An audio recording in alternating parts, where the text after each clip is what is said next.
Robert Collins, author of Greater Thoughts, is also a motivational speaker and a mind coach, helping you to untrap your mind. In order to elevate your team, your organization, or your business, visit Robert Collins on theuntrappedmind.com or follow him on Instagram at greater7thoughts. That's greater, the number 7 thoughts. Robert Collins says, all success starts with a thought. Now turn that thought into action and go be great. Rise above the noise of positivity reign. Each step I take, I conquer fear and pain. Greater thoughts echo through my mind. Uplifted I soar, leaving shadows behind. Each word I speak, transforming my fate. In this untrapped mind, I am true. Good morning, good morning. It is your host, Mr. RC. Once again, you tuned into the Greater Thoughts Morning Show. As I tell you every week, I'll be remiss if I forget my gratitude is with you. I know you could be doing anything in the world at 8 a.m. other than listening to me, but you chose to listen to me, so I thank you. My gratitude is with you. Today, I have a heck of a show, y'all. I've been thinking about some stuff that's been on my mind real heavy, and I've been trying to debate and figure out how to put it out to you. And then somewhere along the line, a brother by the name of Dennis Reed Jr., if you're in the city of Charlotte, you know who he is. He not only is a songwriter, he not only has the group, the Sainted Trap Choir, he not only has a nonprofit organization, this man is doing everything around the city. And so he decided to join me on this new topic that I want to discuss with you all today. But before we do, Mr. Dennis, how you doing? Man, I'm feeling good, man. Fresh out the gym with one of your homies and my homie, Isaiah. He just killed this, man. You want to see a dead body? Come look at me. Yeah, believe me, I've been in that situation. That's the situation room when you get in out there with the robot. Listen, let me that man is a robot. You hear me? Yes. If you want to stay the same, if you want to keep your flabby arms and that little dad gut, then don't. I guarantee you, do not look up Isaiah. But if you're trying to change your life, really experience some transformation, definitely hit him up. But that's how I'm feeling right now. Izilla Fitness. Yes. Get the free plug today. I'm gonna charge him next time. I know that's right. What I want to talk about today, and Dennis and I, we're gonna flow on this one for y'all. What I want to talk about today is I had an episode a little while back with Rachel Joy, and we were talking about the middle, and so the middle hasn't left me since I did that episode, and I got a lot of feedback from you as the listeners about being in the middle. And so we're going to talk about the middle today. And the first thing I'm going to say is this: what do you do in the middle? That's the question that I want you to ask yourself as you listen to the show today.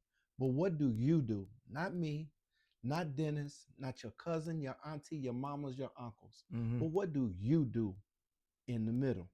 And so we're gonna say, what does your weight look like? Dennis, when you think about the weight while you're in the middle, we start something. We're coming up on New Year's Eve, right? And so everybody's gonna start their New Year's resolutions. And I don't know if you've heard of this before, but you ever heard of Quitter's Day? No, I've never heard of that. What's that? Quitter's Day is the 10th of January. Oh. So what they say is over 70% of people that start a New Year's resolution January 1st lose their consistency by the 10th day. And that day is now called Quitter's Day. That's crazy. And so what I'm saying is everybody gets all ramped up that last week of December because they all talking about their New Year's resolution, and then they start something. And so now they started and they put work in to start, but now they're at that point that they're in the middle. And so when you think about the middle, what comes to your mind? Well, what comes to my mind is, I think everybody has felt that way, and sometimes I still feel that way. All the time. But, I think what people need to understand and realize is that the middle is not a mistake. The middle is not a mistake. The middle is actually preparation for what you've been praying for. Say that again. They need to The hear it in the middle is actually preparation for the life that you've been praying for. See, everybody loves the beginning of a thing, right?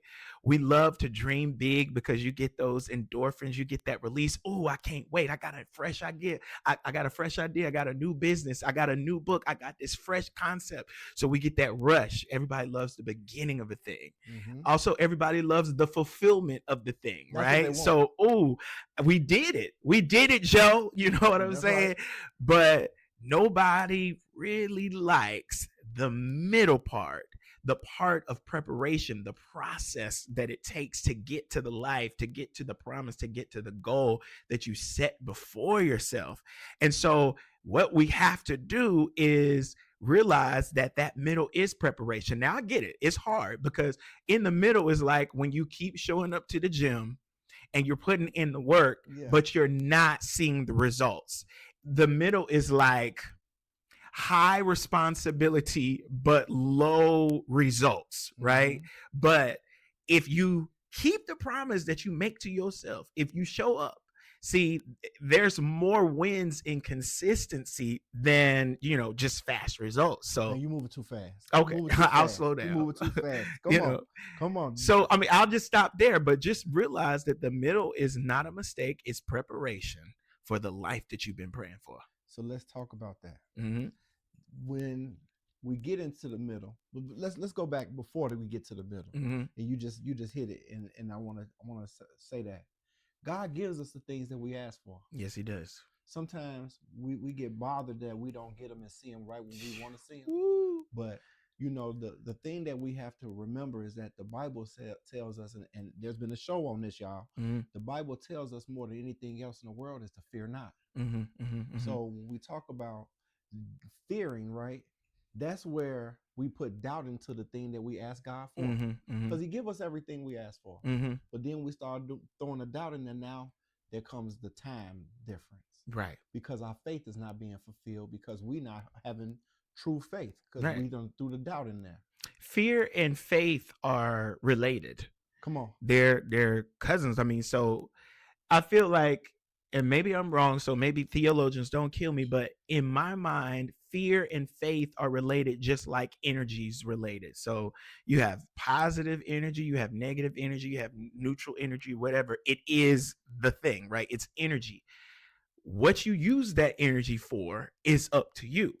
So either you can have faith that God is a keeper of his promise, or you can have faith that he's not going to do it, that life is a failure, and and that leads to fear. So what I'm saying is, if it hasn't happened yet, would you rather spend your energy and your faith believing in what God promised you, or would you rather spend that time like doubting yourself? So either way, you're putting your faith somewhere, if that makes sense. And that's the key. That's the key. I'm happy you said that.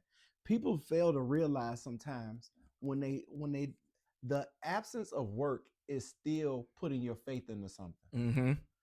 Right. I'll say that one more time for the say people it on the left. Yes, right. The absence of your work, calling yourself waiting, right, is still a decision that's been made to do something. Right. Even though your something is nothing. Correct. So if you're not doing something right now to help you move forward, then you've made a decision. Yeah.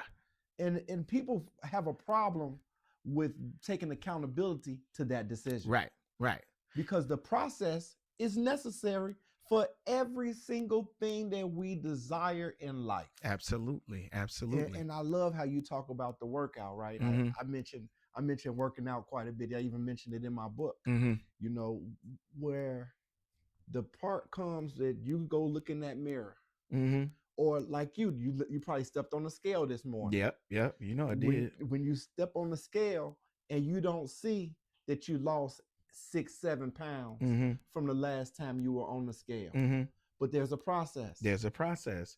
You've got to keep showing up, right? So one thing that I love and that I hate, right, is that I show up every single day for myself when I work out in the gym.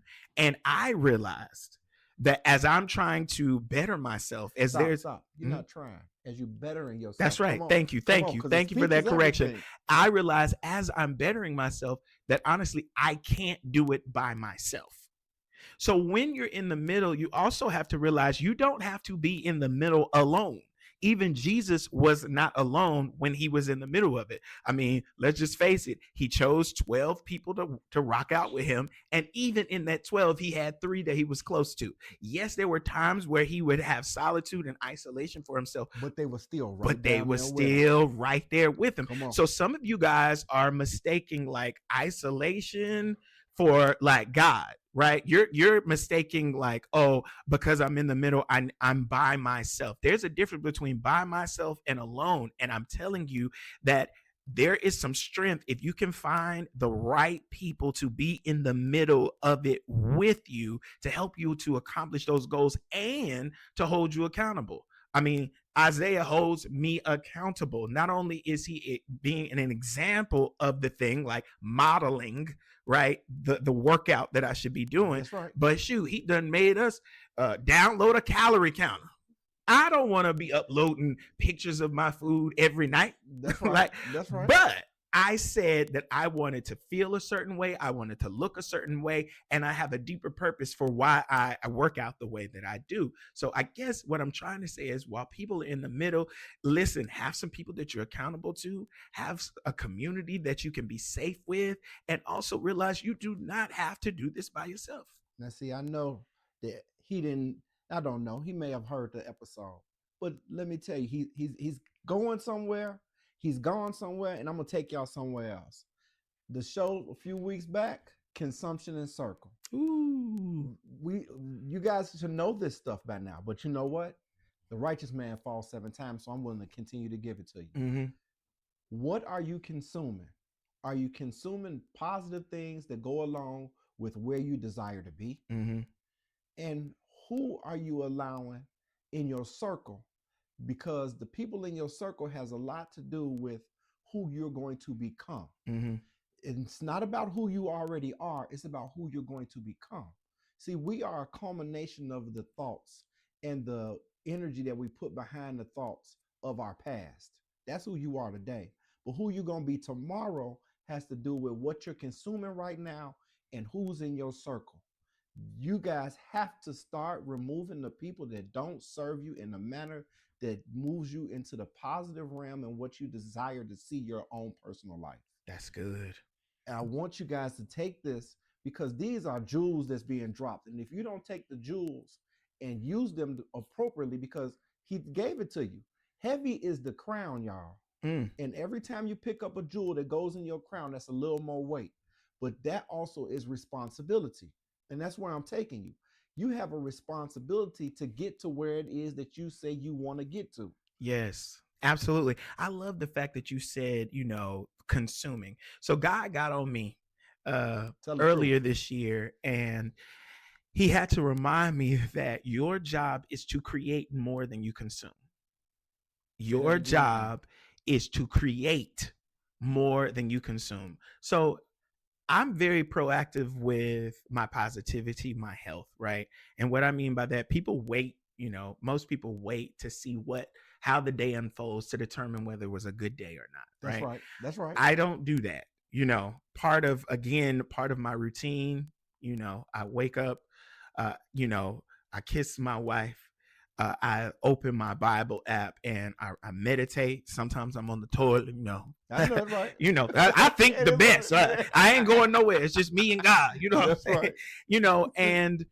But yesterday's scripture was guard your heart, right? Guard your heart above all else. Guard your heart. I think it was Proverbs 4:23.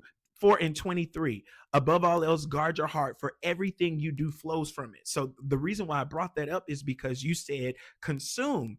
And so where God broke this down to me is guarding your heart above all else, meaning the wisest man in the world, second to Jesus, said above all else, meaning above all else, like meaning this takes top priority. Yeah. Guard your heart, meaning what does that mean? Filtering voices. Not everyone gets access to speak into your future, meaning managing exposure. What you constantly consume will eventually shape your convictions. That's it. Meaning monitoring entry points. thoughts, conversations, environments, and relationships, because our heart is the headquarters of our identity, discernment, decisions, and everything that we choose. So when you're saying consuming, that really hit hard, because again, we should be creating more than we consuming. And God got on me, because even though I was the type of content that I choose to take in, like I'm listening to E.T. the hip hop preacher, Yeah. I'm listening to TD Jakes, I'm listening to Darius Daniels, I'm listening to entrepreneurship podcasts and all of this type of stuff. Nothing wrong with it. I love it. It That's helps me. But if I'm consuming more than I'm creating, then I got this thing twisted, if that makes sense at all. Come on, no, that's Yeah. good. That's So, good. yeah. That's what we're creating right now, baby. That's why we're creating You know, right look, now. High five on Yes, the air. sir. So you said something, I want to lean into it. And it has to do with, while you're in the middle, Yes. being alone. Because the reality of it is, some of those that are listening right now are feeling heavy in the middle. And then there's some that, watch this, there's some that's thinking about somebody else that they know that's in the middle. Mm-hmm. And a lot of times I find that we look to find things for other people, but we need it ourselves. Yes. Because the reality of it is no matter how successful you are, you still in the middle somewhere in your life. Right. Right. So if it's a pastor, he might be in the middle with growing his congregation. Mm-hmm. If it's a nonprofit organization, Mm-hmm. they may be in the middle trying to find people to continue to donate to their business. That's right. If it's a student, they may find that they're struggling in where they see themselves as far as going to forward to graduation.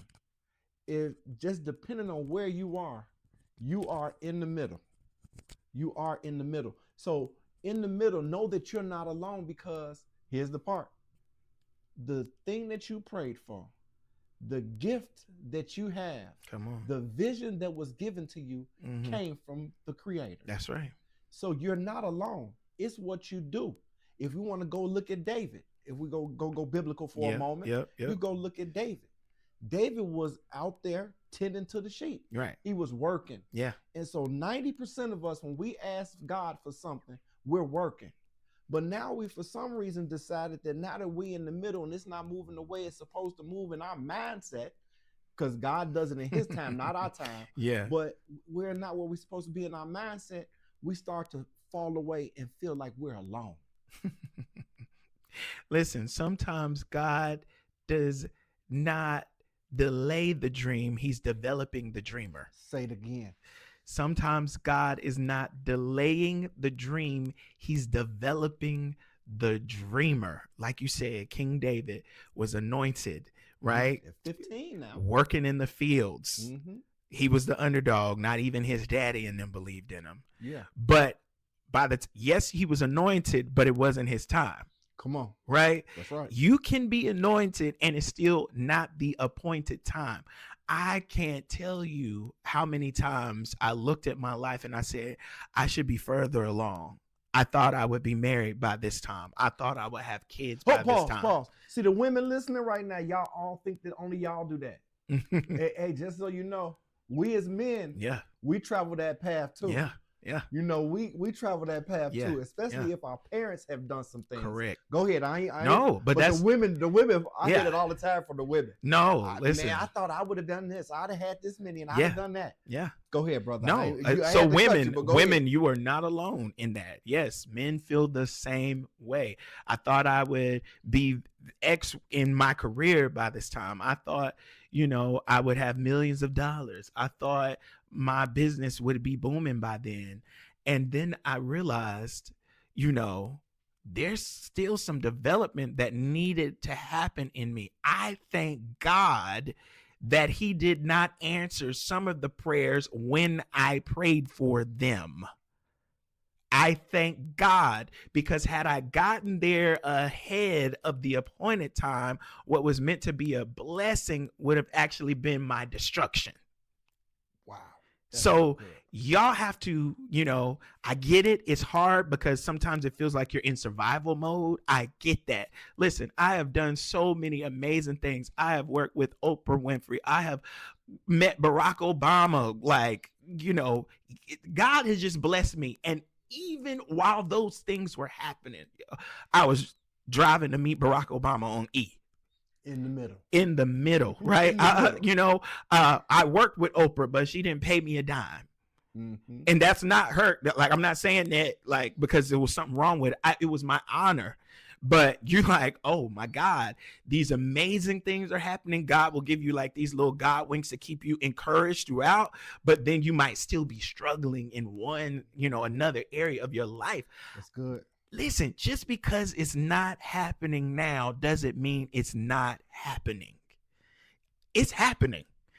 It's happening right now. It is. You know what was crazy? Isaiah had us doing this exercise called suitcases. And for those who don't know what suitcases are, basically you holding weights on each side, right? You're holding weights and you're walking, and he had us walking up and down the hill with these weights.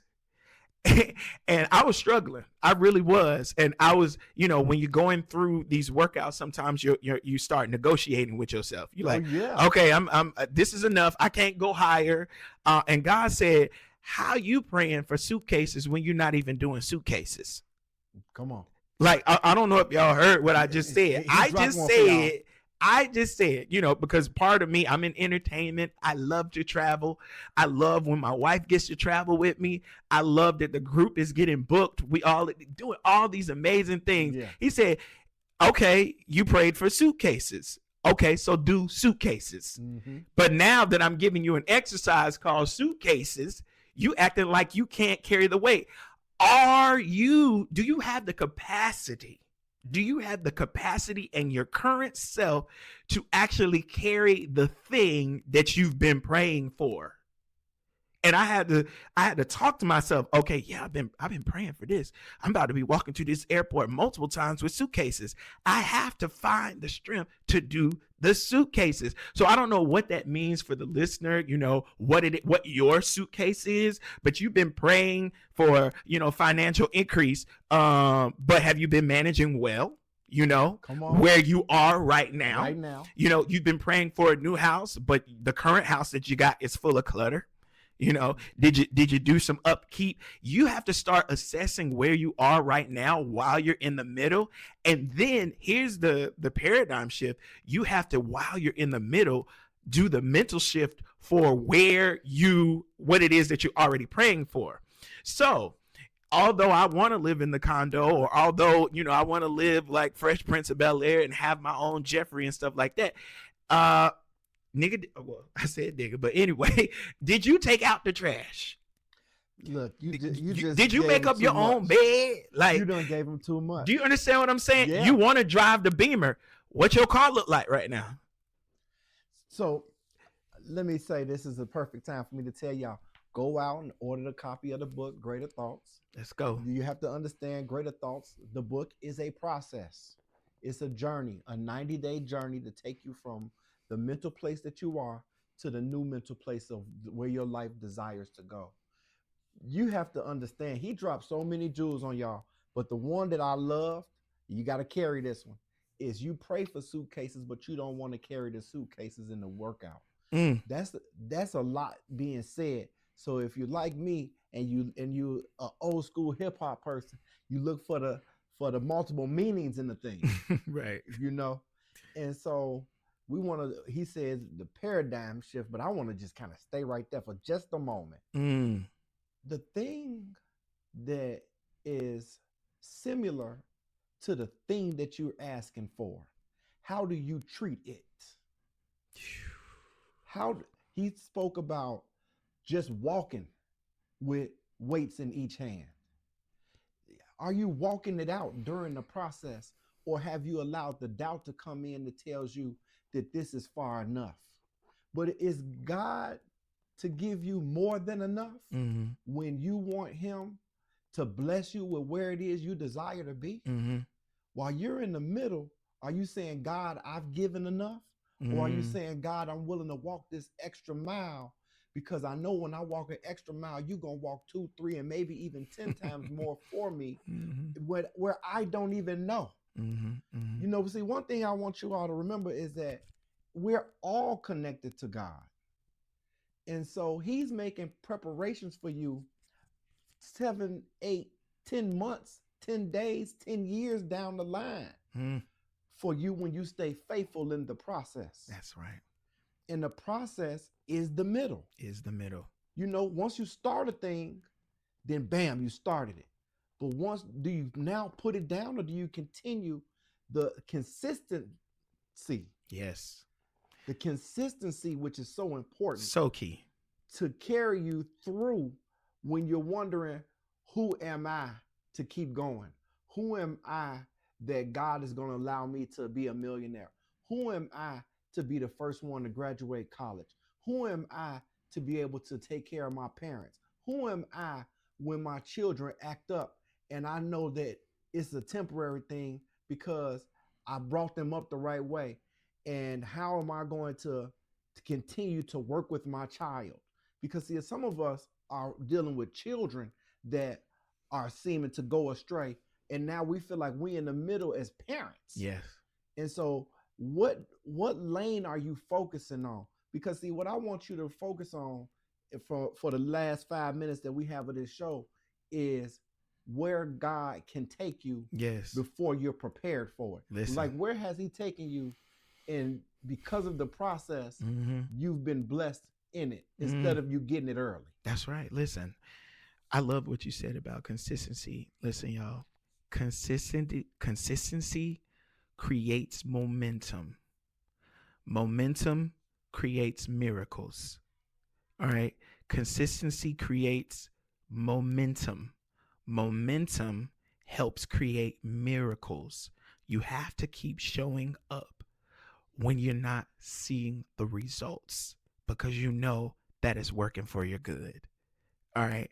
Listen, God does his best work in hidden seasons. God does his best work in hidden seasons, developing you. All right. Moses was, obviously raised in Pharaoh's house. Then he got word who he really was, right? His identity. We know what happened. He said, I'm about to fix this myself. And so he murked somebody, right? And then he was a fugitive. And he was gone, 40 years on the run? But what was happening in that 40 years? He got married.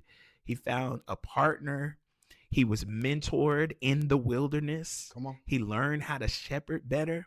He grew his relationship with God. So then by the time that 40-year journey was completed, he was then ready to lead a nation. Listen, God does his best work in hidden seasons. You're being hidden for a reason. I thank God, again, that he didn't give me what I prayed for when I prayed for it. Even when I think about my marriage, I thought, again, that I might have been married 10 years ago. I wasn't ready to be married 10 years ago. Mm-hmm. When I think about, let's not even talk about the financial things, but when I think about my emotional intelligence, when I think about my mindset, I was still tied to old mindsets and living my life for the people that were around me.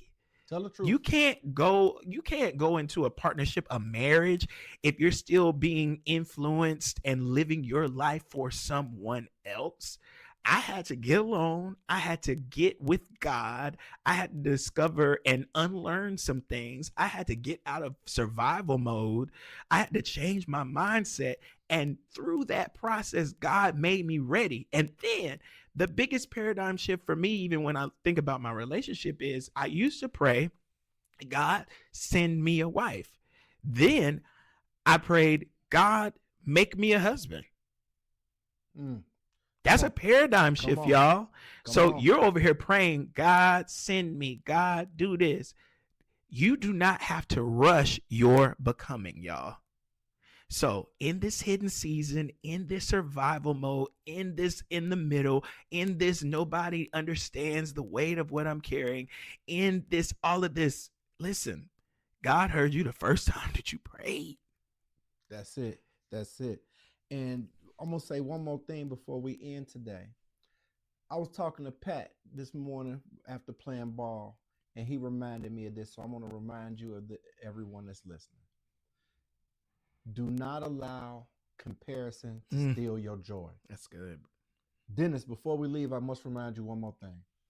What's that? All success starts with a thought. Take those thoughts, turn them into action, and go be great. Thanks for joining us today.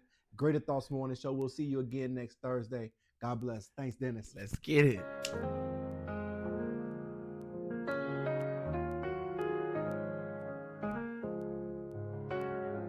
In the silence of the night, when doubt creeps in.